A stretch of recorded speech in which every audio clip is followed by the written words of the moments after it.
My name is Myra Whitmore. I'm 34 years old. I'm a cardiology resident, which means I work in a hospital helping people with heart problems. I'm also a single mother raising my 3-year-old twins, Lily and Lucas. 2 months ago, I almost died. It happened after a terrible car accident. I was lying in the back of an ambulance with blood soaking through my clothes while doctors tried to keep me awake. My stomach hurt so badly I could barely breathe. My hands were shaking as I grabbed my phone. I only had one thought in my head. My children. Lily and Lucas were at home with a babysitter who had to leave soon. I needed someone to watch them while doctors rushed me into surgery. I called my parents. I thought maybe, just maybe, this would be the moment they finally acted like parents. Instead, my mother sent a message in our family group chat. "You've always been a nuisance and a burden. We have Taylor Swift tickets with Vanessa tonight. Figure it out yourself." Then my father texted. "You're a doctor. You're used to hospitals. Stop making this dramatic." And my older sister Vanessa? She sent a laughing emoji. That was it. No panic. No concern. No, "Are you okay?" Just a laughing emoji while I was bleeding inside an ambulance. Something inside me broke in that moment. Not my body. My heart. So from that hospital bed, while doctors prepared to cut me open and save my life, I made a decision. I called an emergency nanny service. I paid triple the normal price. Then I cut my family off completely. The mortgage payments I had secretly been paying for my parents every month for 8 years? Gone. The health insurance I covered for them? Gone. The car repairs, emergency money, surprise bills, all of it? Gone. 2 weeks later, someone knocked on my door. And the person standing there changed everything. But before I tell you about that, you need to understand how my family became this way. Because people don't suddenly treat you like a burden overnight. Sometimes they train you to carry them for so long that they stop seeing you as a person at all. Growing up in my family felt like living inside a competition I could never win. My older sister Vanessa was the favorite. Everyone knew it. Nobody said it out loud. But we all knew. Vanessa was beautiful in a way that made people stop and stare. She was charming. Funny. Stylish. She could walk into a room and suddenly every conversation became about her. When Vanessa said she wanted to become a fashion designer, my mother cried happy tears. "She's so talented," Mom said proudly. Dad smiled at her like she hung the moon. Our little visionary. But when I said I wanted to become a doctor, Dad barely looked up from his newspaper. "That's practical," he said. Practical. That was all. No excitement. No pride. Just practical. I told myself it didn't matter. So I studied harder. I spent nights buried in textbooks while Vanessa traveled to fashion events and parties. I got perfect grades. I earned scholarships. I pushed myself through one of the best medical schools in the country. 4 years of college. 4 years of medical school. 3 years of residency. I worked until I was exhausted. The day I graduated from medical school should have been one of the happiest days of my life. But my parents arrived 2 hours late. "Sorry, sweetheart," Mom said while fixing her hair. "Vanessa had an important meeting with an investor." Dad nodded. We had to drive her first. There were no flowers. No celebration dinner. No proud speeches. We took one quick photo in the parking lot before they rushed away again because Vanessa was emotionally stressed after her meeting.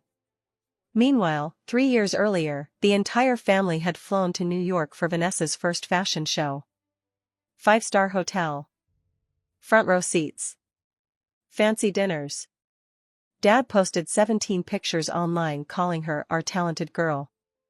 I got a parking lot photo and a weak congratulations. Still, I defended them. I always defended them. I told myself Vanessa needed more support because fashion was harder. I told myself medicine was stable. I told myself I was strong enough to handle things alone. I didn't realize then that my parents weren't only depending on me emotionally. They were depending on me financially too. It started 8 years ago. Right after I finished medical school, Dad called me one evening. His voice sounded embarrassed. "Myra," he said softly, "we're in a little trouble this month. The mortgage payment is due, and money is tight. Could you help us? Just this once. Just this once." I transferred $2,400 to them that same night. Of course I did. They were my parents. I loved them. But just this once became every month. Soon I was paying the mortgage regularly. Then Dad lost part of his health insurance. So I paid that too. $800 every month. Then came the emergencies. The roof leak. The broken furnace. Car repairs. Unexpected bills. Every time they called, I helped. I never said no. Not once. Even after I got pregnant with Lily and Lucas. Their father left me during my 5th month of pregnancy. One day he simply packed his bags and walked away. I remember sitting on the edge of my apartment bed afterward, staring at the empty closet while the babies kicked inside me. I felt terrified. Alone. Broken. Then one night during my pregnancy, I started bleeding badly and ended up in the hospital. I called my parents crying. "Please come," I begged. Mom sighed.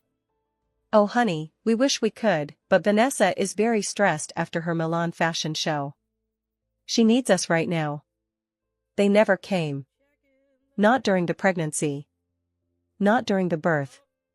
Not during the first month when I was surviving on 2 hours of sleep while taking care of newborn twins and studying for my medical boards. But every month, the money still left my account. Mortgage. Insurance. Bills. I kept records of every payment in a spreadsheet. Maybe part of me already knew something was wrong. 8 years. More than $360,000. Enough money to buy a house. Enough money to change someone's life. And still, somehow, I was the burden. The accident happened on a Tuesday evening. I had just finished a 16-hour shift at the hospital. I was exhausted, but I was careful. The traffic light turned green.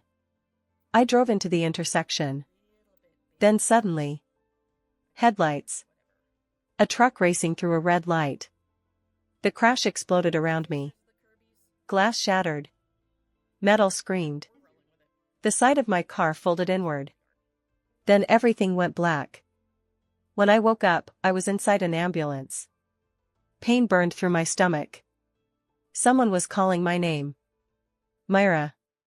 Stay with me." I blinked slowly. Dr. Marcus Smith hovered over me. Marcus worked in emergency medicine at my hospital. We'd known each other for 2 years.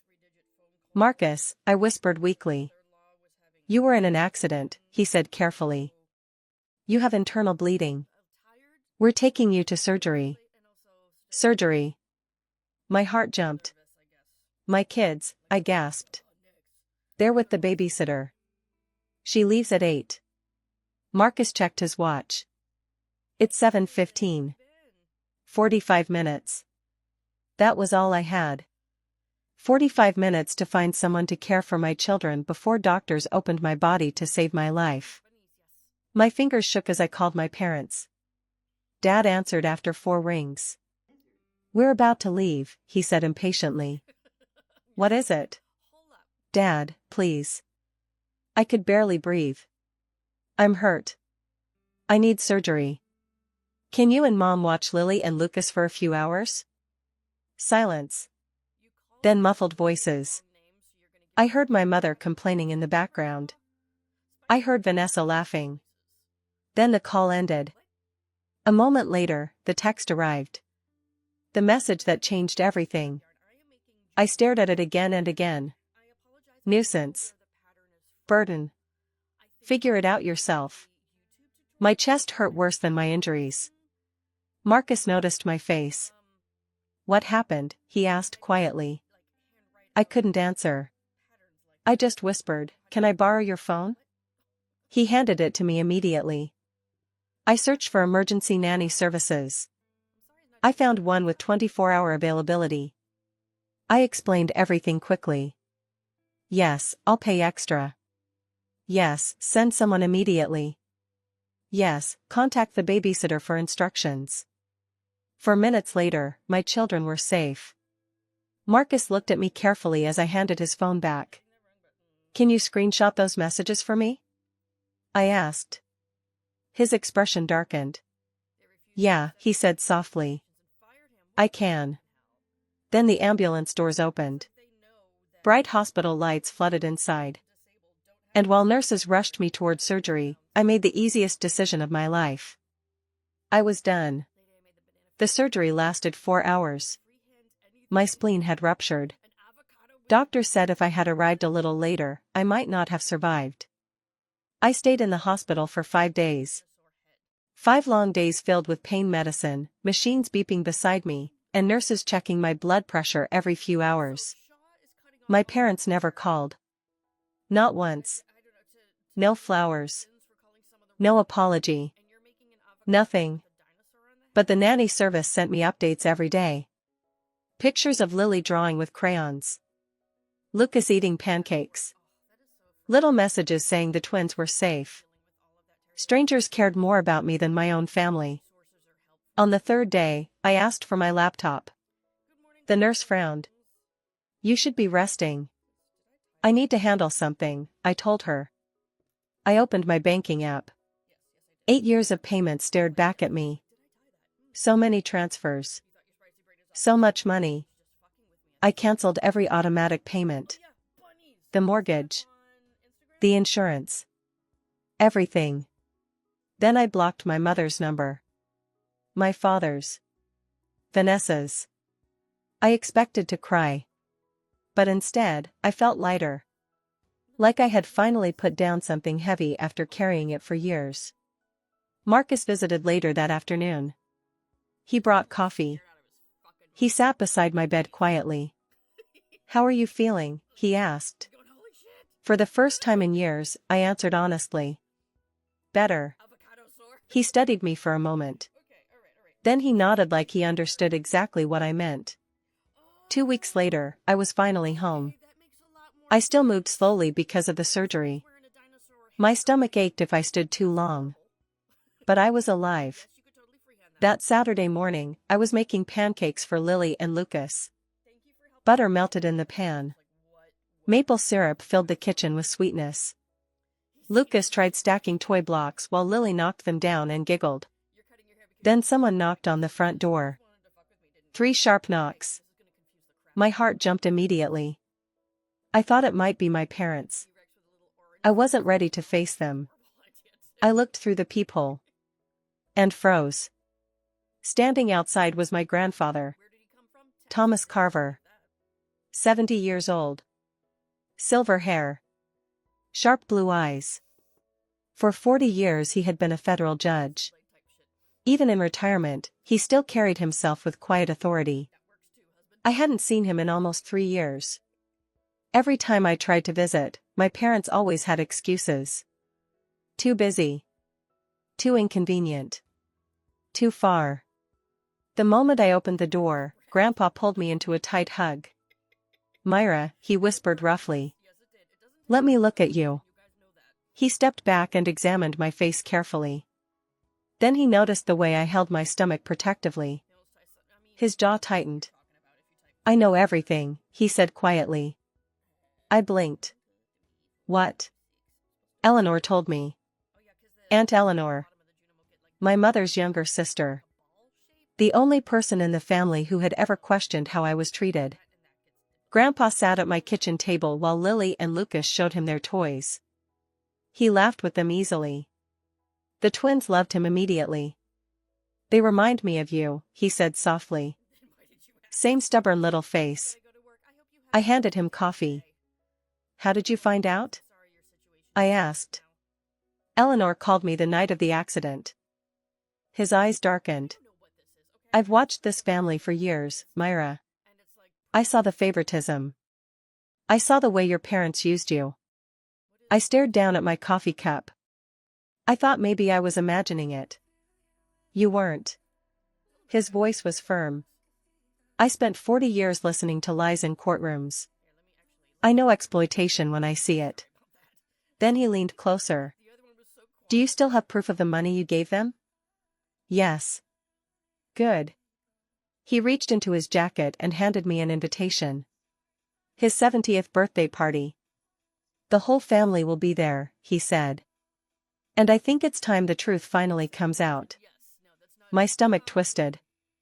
Grandpa, what if everyone hates me? He squeezed my hand gently. The people worth keeping won't. The next 2 weeks were stressful. I printed every payment record. Every transfer. Every bank statement. 8 years of support organized inside one folder. Aunt Eleanor came over 3 days before the party. She flipped through the pages slowly. Then she looked at me in shock.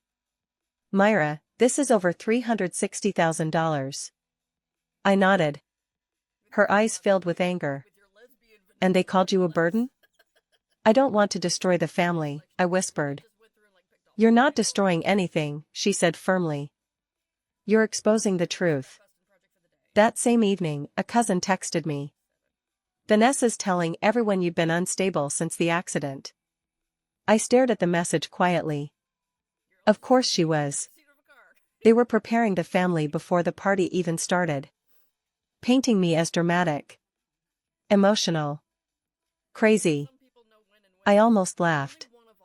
People who lie are always terrified of the truth. Grandpa's birthday party was held at his large colonial house. More than 40 cars filled the driveway. Inside, waiters carried drinks through crowded rooms while a string quartet played soft music. I wore a simple navy dress.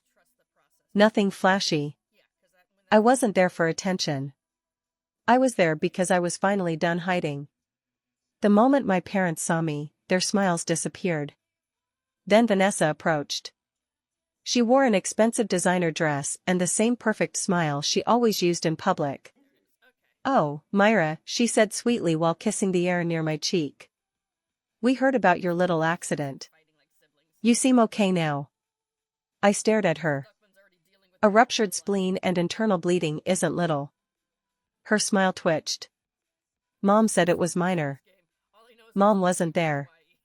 For 1 second, Vanessa's fake confidence cracked. Then she recovered. Well, she said coldly, you look fine now. She walked away. 30 minutes later, the attack began. I stood near the drinks table when I heard Vanessa speaking loudly to a group of relatives. I'm honestly worried about Myra, she sighed dramatically. The accident changed her. She's been saying strange things and cutting everyone off. Mom joined her. We've tried everything, she said while pretending to wipe tears away. But she won't answer us.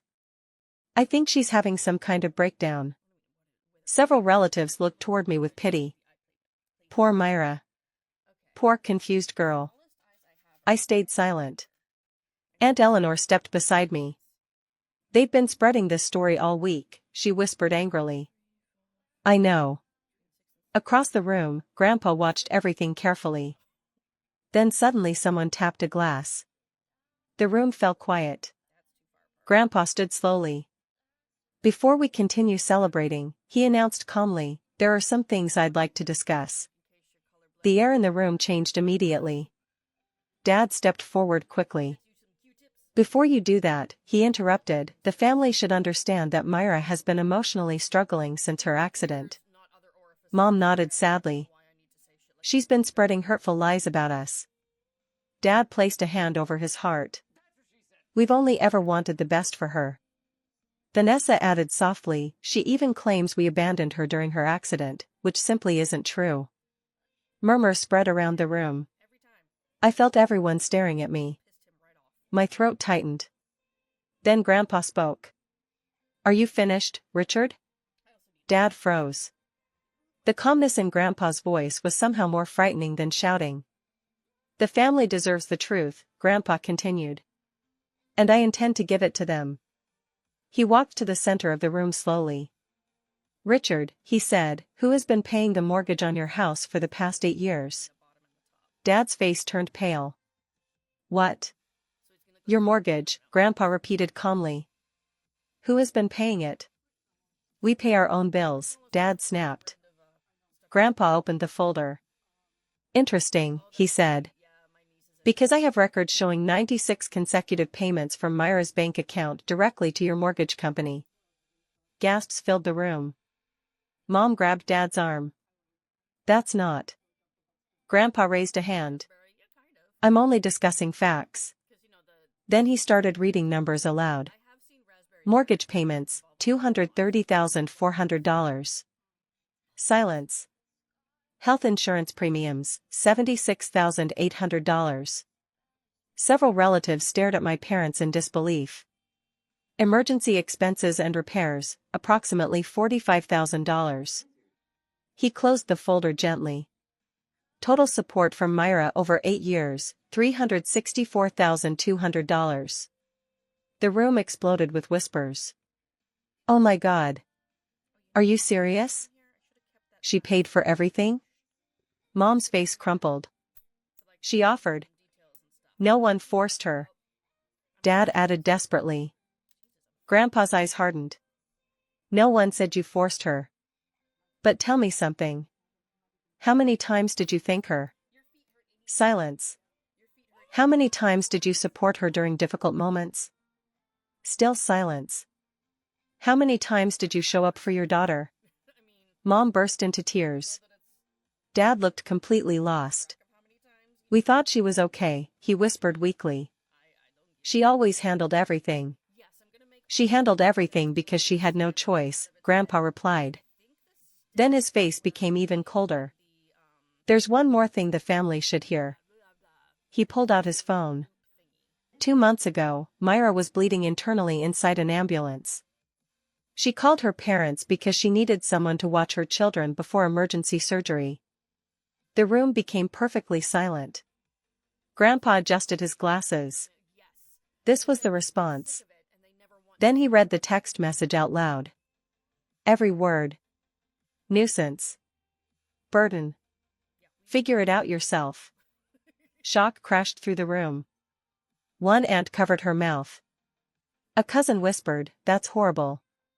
Vanessa panicked. You're taking it out of context. There is no context that makes this acceptable, Aunt Eleanor snapped. Dad raised his voice. We didn't know she was dying. Grandpa stared directly at him. Did you ask? Dad said nothing. Did you call back? Nothing. Did you visit the hospital? Silence again. People began stepping away from my parents. Not dramatically. Just quietly. Like they suddenly saw strangers standing in front of them. Grandpa finally turned toward me. Myra, he said gently, is there anything you'd like to say? At first, I couldn't move. My hand shook. Lily clung tightly to my shoulder. Then slowly, I stepped forward. I didn't come here for revenge, I said quietly. The room listened carefully. For most of my life, I believed my family loved me differently because I was stronger. I thought Vanessa needed more attention, more help, more support. I looked directly at my parents. So I became useful instead. Tears burned my eyes. I worked harder. Gave more. Asked for less. I thought if I sacrificed enough, eventually you would love me the same way. Mom started crying harder. But I kept going. Then I was lying in that ambulance, terrified and bleeding, and I realized something. My voice shook. I wasn't loved because I was strong. I was used because I stayed quiet. Several relatives looked down guiltily. My father tried to interrupt. Myra, No. I stopped him. I'm not finished. The room froze. I don't hate you, I told them honestly. But I can't keep pretending this is normal. I can't keep paying for people who treat me like a burden. One uncle turned toward Dad angrily. How could you let this happen? Dad looked humiliated. So what now? He demanded bitterly. You embarrass us in front of everyone? This isn't about embarrassment, I answered quietly. It's about honesty. Vanessa crossed her arms. We're still your family. I nodded slowly. You're right. Families are supposed to help each other. Then I looked directly at her. So where were you when I was pregnant and abandoned? Where were you when I studied for exams while raising newborn twins alone? Where were you when I was bleeding inside that ambulance? Vanessa opened her mouth. Then closed it again. She had no answer. I took a deep breath. I'm not sending money anymore. The words felt heavy. But also freeing. And I need distance. Real distance. Not guilt. Not manipulation. Space. Mom reached toward me desperately. Myra, please. If one day you truly understand what you did, I said softly, maybe we can rebuild something honest. But I'm done pretending everything is okay. An older aunt stepped forward and squeezed my hands. I'm sorry, she whispered. We had no idea. I gave her a small sad smile. That's because I was never supposed to tell anyone. My parents left the party early. Nobody stopped them. Nobody chased after them. Vanessa followed behind with her head lowered. The silence afterward felt strange. Not tense. Just sad. Like everyone had finally seen the truth hiding inside the family for years. The aftermath came quickly. Relatives started texting me constantly.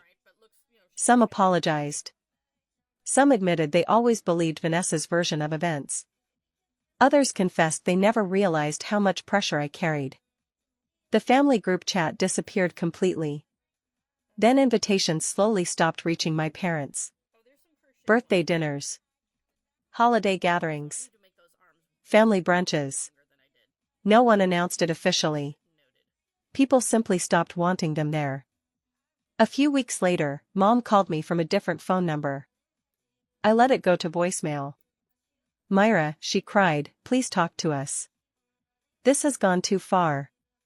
I listened once. Then deleted it. Because forgiveness isn't pretending nothing happened. And I wasn't ready for forgiveness yet. 3 months later, Aunt Eleanor called me. They're selling the house, she said. I sat down slowly. What? They can't afford the mortgage anymore. I didn't feel happy. I didn't feel guilty either. Mostly, I felt tired. Where will they go? I asked. Your Uncle Frank is letting them stay in his guest house temporarily. But he told them they need jobs. Jobs. My father had retired early years ago.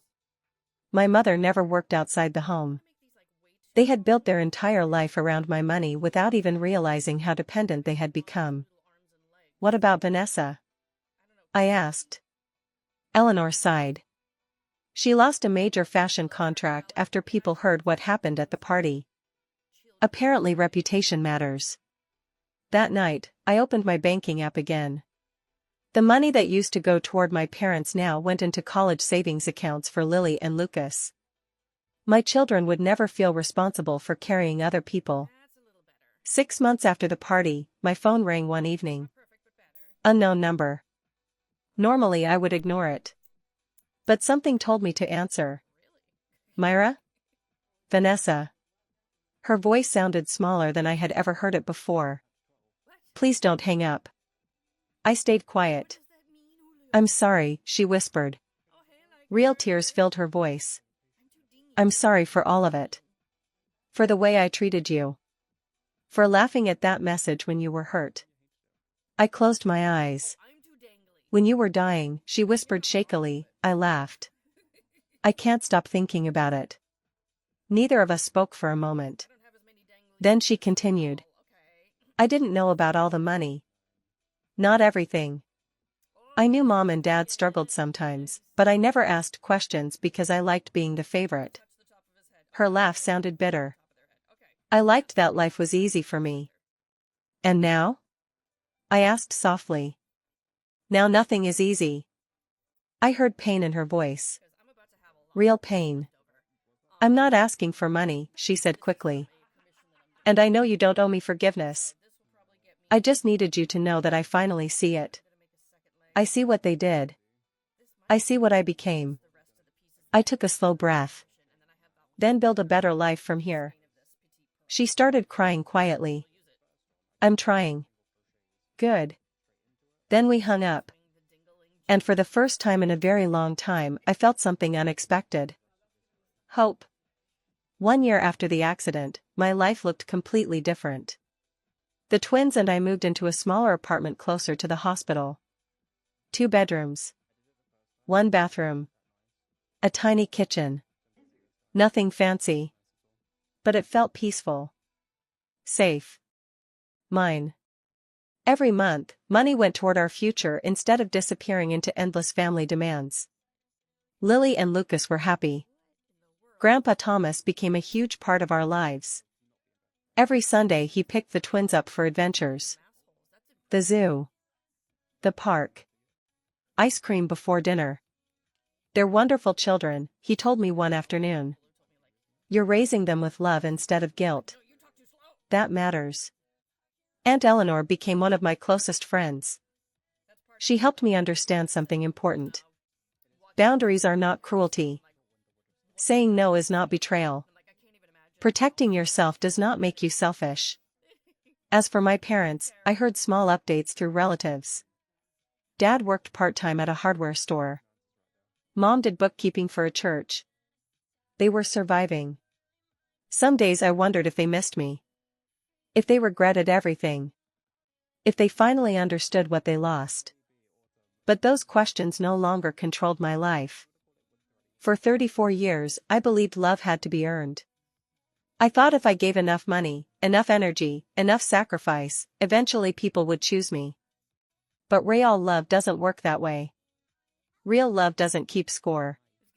It doesn't punish you for having needs. And it certainly doesn't call you a burden while you bleed inside an ambulance. The people who truly loved me showed up when it mattered. Grandpa Thomas. Aunt Eleanor. Marcus. Even strangers from the nanny service. None of them loved me because I was useful. They loved me because I mattered. That changed everything. I still don't know what the future holds with my parents. Maybe one day they'll truly apologize. Maybe they'll finally understand the damage they caused. And if that day comes, maybe we can rebuild something honest. But I'm no longer waiting for it. My life belongs to me now. My love. My energy. My future. And if the people who raised you call your boundaries selfish, maybe they were never benefiting from your love. Maybe they were benefiting from your silence. To anyone carrying a weight that was never meant to be yours, hear me clearly. You are not weak for putting it down. You are not selfish for protecting your peace. And you are not a burden for finally choosing yourself. Sometimes freedom begins the moment you stop begging for love from people who only valued your sacrifice.